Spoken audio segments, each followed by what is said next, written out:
So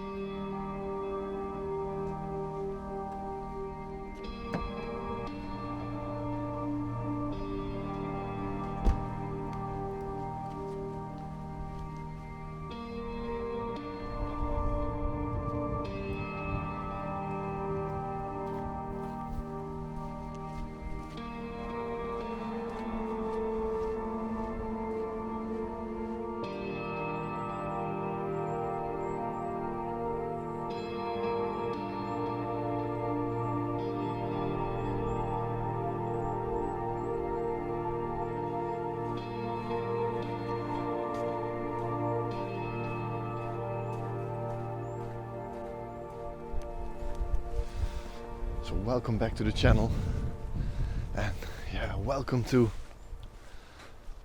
what might be my worst photography day of the year. You know, I always seem to have like a sort of a plan or an area that suits the weather that's predicted. But yeah, today it's different. You know, there's been a lot of rain lately, and this is the only day this week without any rain in the morning. And I thought, let's go out, but somehow due to this storm that passed the Netherlands, all those beautiful autumn colors are almost gone. A lot of those leaves are blown off the trees. And I wanted to go to an area up north with a lot of beautiful forests. And I thought maybe that's a good place to go. But then I typed it in on Google Maps this morning, and there were lots of traffic jams already going up north, and I just decided, well, let's go south. But if I look south, there is an enormous cloud on the horizon. And I thought, that's not good. So I thought I might as well go to my local spot here, close to my home, where I always struggle to find compositions. But who knows, today might be different. So let's give it a try. So last week I was in Belgium giving my landscape photography workshop, and one of the questions that I often got was how I search for compositions, because a lot of people just say, sometimes you see things that other people don't. And actually I found it pretty difficult to explain myself how that process goes. You know, most of it takes place in my head. But over the past week I started thinking about how can I explain to people how I approach a composition. Well, first of all, I just see something that's interesting, different shapes, different forms, something like that. But there's one tip that I thought of in the past week that I thought this is what helped me a lot, and that's actually to approach a composition. And I always take the first shot first, the shot that I tend to see. And then when I'm on that spot, I always start looking around. And people ask me when I make these YouTube videos, they're always asking me, where are you looking at? You're always looking around you. Well, that's just so programmed in my brain to look around, to look for different compositions, to see things. Sometimes the best compositions are behind you. Not right now, it's just a dull, leafless forest, but it happened to me a lot of times that I was shooting right here and the best shot was back there. So that's what I always try to do. And when I take a shot, I always look around or look at a different angle of my composition. And I have a couple of examples here that really led to an improved shot because of that. So first of all, let me show you this image from Austria, where I was walking around this waterfall for maybe 15 to 20 minutes searching for a nice composition, but I just couldn't find it. And when I shot this image, I thought, okay, it's enough, I'm going back to my family. So I walked back over to them, stood with them underneath the waterfall, and at that point I thought, let's go back and walk away. And when I walked away and looked back at my family, that was the shot, and I immediately recognized it back then. So this is the first example that I have of looking on two different perspectives on the same subject. And sometimes when you want to approach a scene differently, it's also good to think about time. What does time do? what will happen if you wait just long enough. Like, for example, this tree here in the blue hour, and about 5 minutes or 10 minutes later I shot exactly the same tree in the golden hour, and the composition is almost the same, identical, but the conditions are so different that you have two different images, which actually I don't mind which one I prefer. And at first I would say the golden light image was the best, but over time I think the blue hour image was just a little bit more special. But the same thing happened in an image that I showed earlier about the header area, which I was standing, and I was thinking what would happen if the fog that you see in this valley on the bottom is going to light up completely. And I just waited, and eventually I started zooming into this piece of fog, creating this beautiful golden light. And that just happened because I tried to pre-imagine what would happen, and standing from the same spot with two completely different images.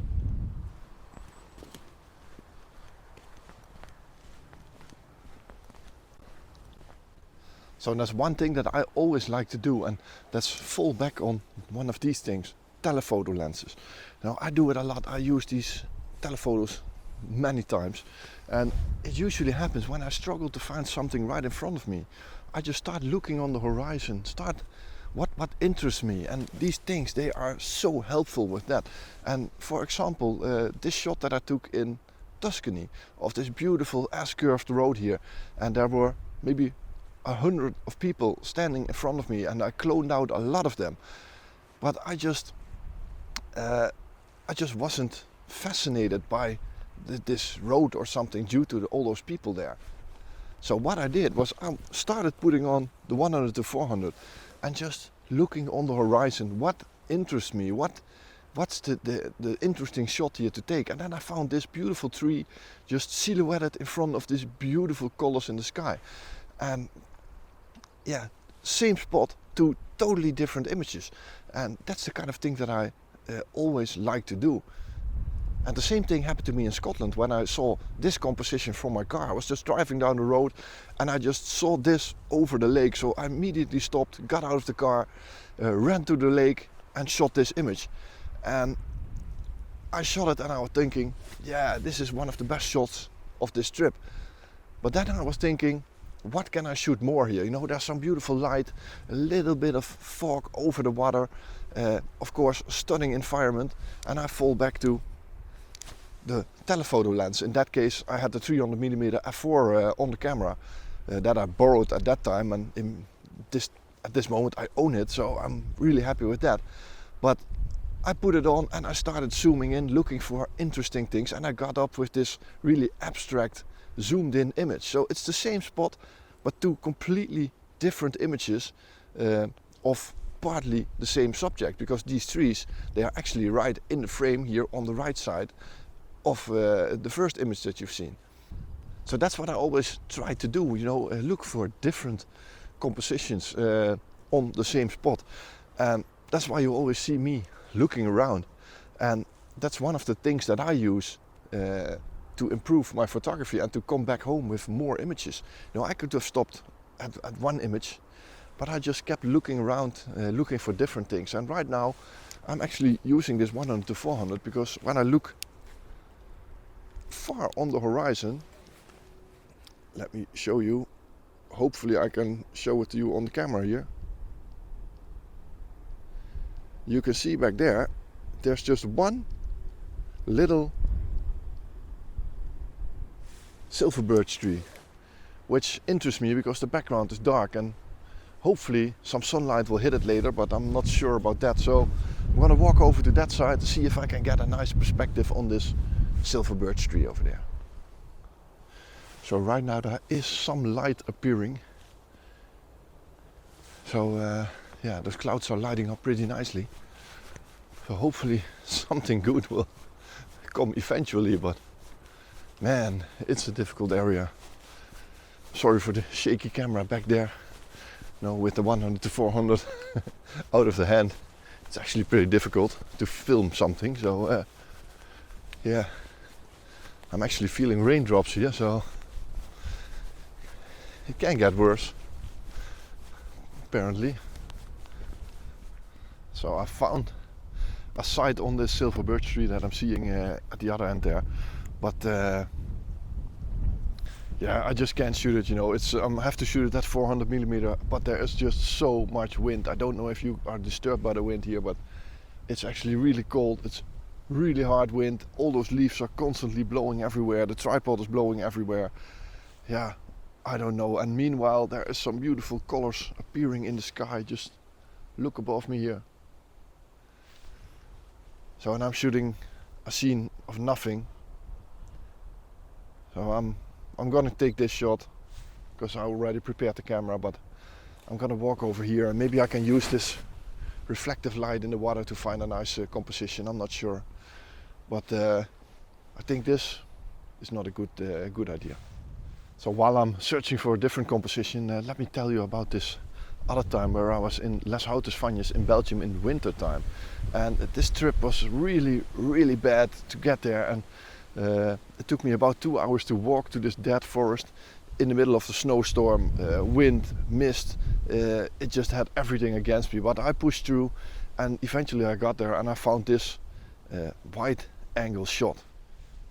So I really like this wide angle because all these trees were separated from one another, and I was actually really happy with that shot. But then I just looked behind me, turned around, and I found this shot, totally different, really minimalistic, and yeah, it just had something to it, and this shot just started to grow on me. And when I shot that first one, that wide angle, I thought, oh, this is the shot of the day, it can't get any better than this. But then I shot the second image from exactly the same spot, only 360 degrees behind me, and yeah, it's just a perfect example of what you can do when you just look around you and don't settle for one subject. Just try to keep your eye out for everything, you know. I'm not the kind of guy that's looking at one particular spot in front of me and walks around it for 15 minutes until he's got the best composition. I just see something and I go for it, and by looking around me I just increase the chances of seeing things. I think that's the way I approach it, at least.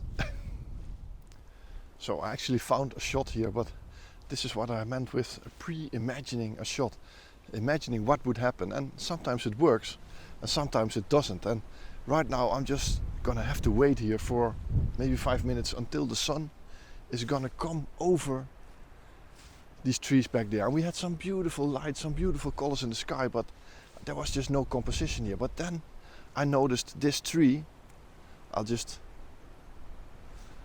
put some video footage up here in a portrait orientated shot. You know, the tree, some of the leaves are gone, but there are still some yellow colored leaves on this tree. But because half of these leaves are blown off this tree, you can see this silhouette coming through it. And right now the sun is coming over. So what I'm hoping for is that these yellow leaves there are gonna light up after sunrise. And I can already see it happening right now with the sun coming up there. There's only one gigantic problem, and that's the wind. So I just have to wait for exactly the right moment when the wind is dropping. I'm taking off, I wanted to say I take off the lens cap, but then I'm gonna have flare in this image because the sun is partly shining into my frame. So yeah, I don't know, maybe it's gonna be a little ICM, you know, with some moved leaves. I don't know, maybe it's just nothing, maybe I'm just getting nuts here, I have no idea. So if this one works out, this is the shot.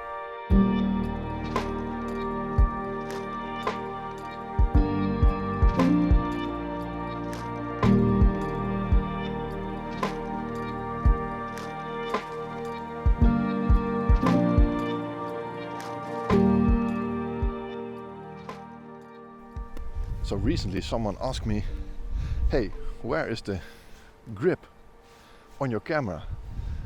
Well, I actually got it off. I just wanted to try if I could get used to photographing like this. You know, it does save a lot of maybe unnecessary weight in my backpack. And I prefer to get another lens with me than, for example, the drone or the battery grip here. And it does come with a few disadvantages. You know, I'm really missing the button here for the portrait oriented shots. And also, it doesn't happen to me a lot. This is actually maybe the first time in 2 years that I'm making these videos. Then my battery got empty. Normally I have 2 batteries in the camera, but yeah, somehow I didn't charge it apparently, and yeah, I have to switch this battery. So hopefully this one's full, or else this is going to be a short video after all. So yeah, I'm gonna change the battery and hopefully I can continue shooting. This one's at 97%.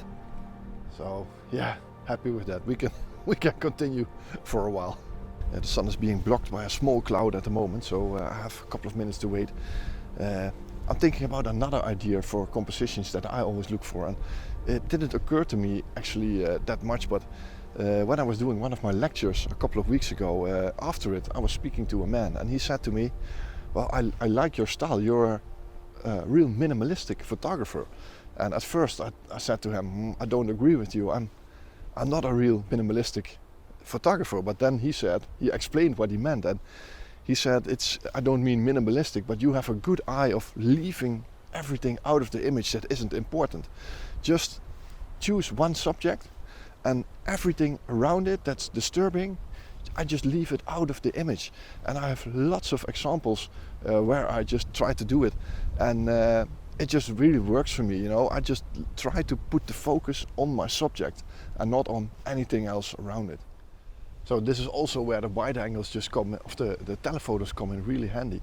For example, this shot from the south of France, I just zoomed in to where the most beautiful light was, and this little church is my eye catcher. That's what I want to show the people, and everything around it is a neutral color, neutral space, and it just really works because of that. Your eye just gets pulled to this church and not to anything else in the image. The rest is beautiful, but it doesn't distract from the main subject of the image. So it's just a church with beautiful light. And it's the same with this little tree in the south of France. I just wanted this tree to be my main subject, and even though there is a small island in the background here, still my subject is this little tree. And I could have chosen a landscape oriented shot which included a lot more around it, but just because all those lines are leading towards the tree, it just really works. And yeah, that's another good tip to look for when you try to find nice compositions. Just leave everything out that's not interesting to the image. So yeah, this is just an example of what I just tried to tell you, that you have to look for different subjects from the same spot. So I was just shooting this tree over here on the other side that you've probably seen, but then I noticed there is another one of these trees where you can see the roots coming through it on this side here, and this is actually much better situated for the sun. So my camera is facing the wind full front at the moment, so I just have to wait for the perfect timing, so no wind and no clouds before the sun, and then I can just push the shutter and hopefully the shot will be okay. And it's just a golden leaf image with the root of the trunk of this tree going through it. So I don't know, right now there's another cloud coming for the sun, and this one is pretty big, so I think my idea is pretty much lost here at the moment. But yeah, happy with this shot actually. So yeah, I'm going on. Hopefully I can find something a little bit more interesting than this. But yeah, I'm already happy with this totally different image from what I normally have.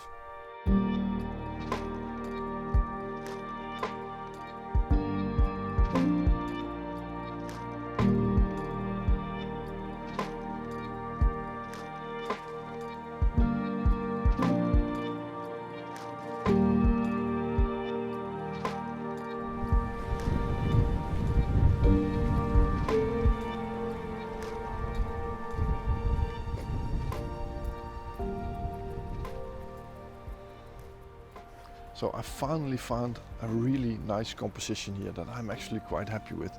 So let me try to show you here on the camera. So it's all about this orange yellow tree over here, and I did polarize the scene with the polarizer to enhance those colors. But what I like is this really fake bush behind it with, yeah, a bit of white leaves on it. So it creates a really nice contrast between the tree and the background. And the only negative is that this foreground is a little bit too dominant for me, so I might make it a little bit darker in the post-processing. But yeah, overall I just like the composition, you know, just really simple, just one tree, and yeah, these white trees behind it. Yeah, I think it's just gonna work. And yeah, luckily this is a spot where the wind is a little bit blocked by these the row of trees back there, and so there's not much wind disturbance on the camera. So I'm still shooting it with the 100 to 400, and I think I will be around 200 millimeter.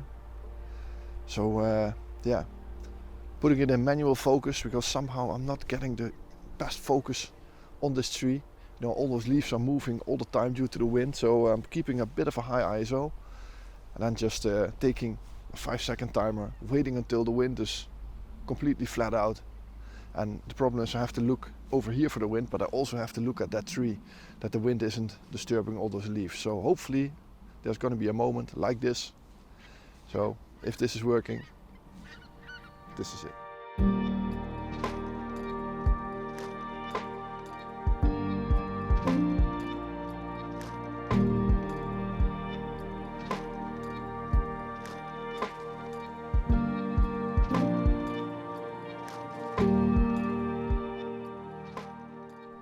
So this last image that you've seen brings me to another tip for compositions, and that's actually to look for contrasting colors, colors that match good with each other, colors that if you combine them make your subject pop out of the image.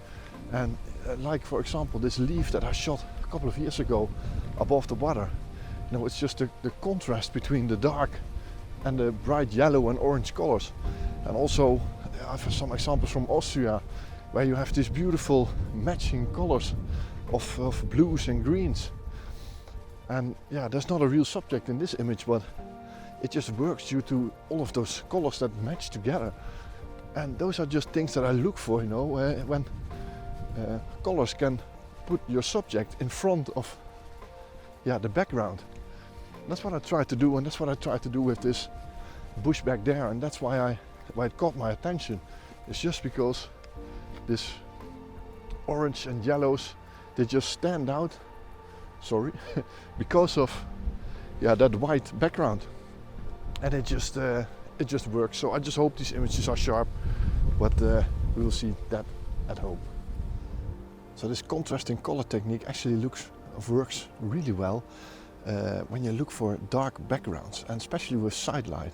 You know, when the background is in the shade and there are subjects in the light in front of it, like I recently did with this leaf in the forest, or there are lots of examples of this where I use this technique, and because this one leaf is standing in the light and the rest of it is dark, you get this contrast between dark and light, and it just always works. And those are things that I just look for when I walk around here in the forest. So I'm always led by colors, by light, by shapes. And that's why it's difficult to explain how I search for a composition, because I just see them. I see them appear in front of me, and then I immediately know this is it. So yeah, I hope these tips work out for you. So I hope you like this little tips and tricks video on location, and I hope some of these images worked out that I shot today. I'm not quite sure. Maybe that last one with that orange yellow tree with this white background worked, but I'm just not sure about it, you know. Really difficult location, difficult circumstances, but yeah, at least I could tell you anything today. So make sure to watch this Sunday, because this Sunday is going to be my most epic trip ever. Maybe not ever, but at least from this year. And I think I shot the best image of this year in that video.